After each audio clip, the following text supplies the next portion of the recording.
দেশের বিভিন্ন জায়গার আরো কিছু খবর নিয়ে এখন একটি ডেস্ক রিপোর্ট দেখুন। স্বেচ্ছাসেবক দলের ৪৫তম প্রতিষ্ঠা বার্ষিকী উপলক্ষে র্যালি হয়েছে গাজীপুরের টঙ্গীতে। র্যালিটি ময়মনসিংহ মহাসড়কের চেরাক আলী থেকে শুরু হয়ে টঙ্গী কলেজ গেটে গিয়ে সংক্ষিপ্ত সমাবেশের মধ্য দিয়ে শেষ হয়। প্রধান অতিথি ছিলেন মহানগর স্বেচ্ছাসেবক দলের আহ্বায়ক শাহাদাত হোসেন শাহীন। প্রতিষ্ঠা বার্ষিকী উপলক্ষে র্যালি ও আলোচনা সভা হয়েছে সিলেটের বিশ্বনাথে। র্যালিটি দুপুরে দলীয় কার্যালয় থেকে শুরু হয়ে বিভিন্ন সড়ক প্রদক্ষিণ করে। আলোচনায় প্রধান অতিথি ছিলেন উপজেলা বিএনপির সভাপতি গৌস আলী। নিরাপদ খাদ্য বিষয়ক জনসচেতনতামূলক কর্মশালা হয়েছে কিশোরগঞ্জে। দুপুরে জেলা প্রশাসকের কার্যালয়ের সম্মেলন কক্ষে প্রধান অতিথি ছিলেন বাংলাদেশ নিরাপদ খাদ্য কর্তৃপক্ষের সদস্য যুগ্ম সচিব আনোয়ামা নাজিমউদ্দিন।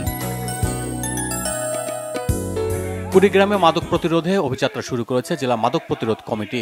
জেলা বিএনপির সিনিয়র যুগ্ম আহ্বায়ক ও জেলা মাদক প্রতিরোধ কমিটির আহ্বায়ক অধ্যাপক শফিকুল ইসলাম বেবুর নেতৃত্বে এতে অংশ নেন বিভিন্ন পেশাজীবী ও শ্রমজীবীরা।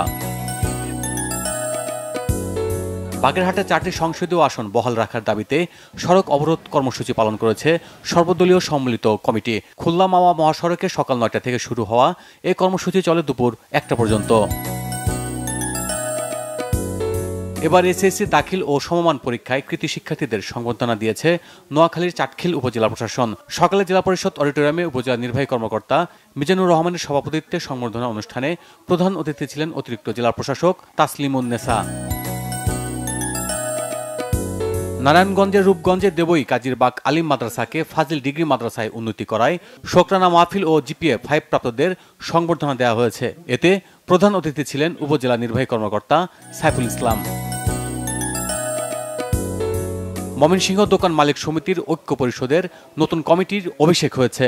দুপুরে স্থানীয় প্রেস ক্লাব মিলনায়তনে এতে বক্তব্য রাখেন নতুন কমিটির সভাপতি জেলা জামায়াতে আমির আব্দুল করিম।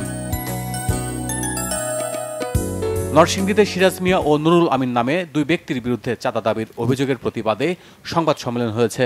দুপুরে সদর উপজেলার কাঠালিয়ায় নোয়াকান্দি এলাকায় সংবাদ সম্মেলনে উপস্থিত ছিলেন ভুক্তভোগীরা।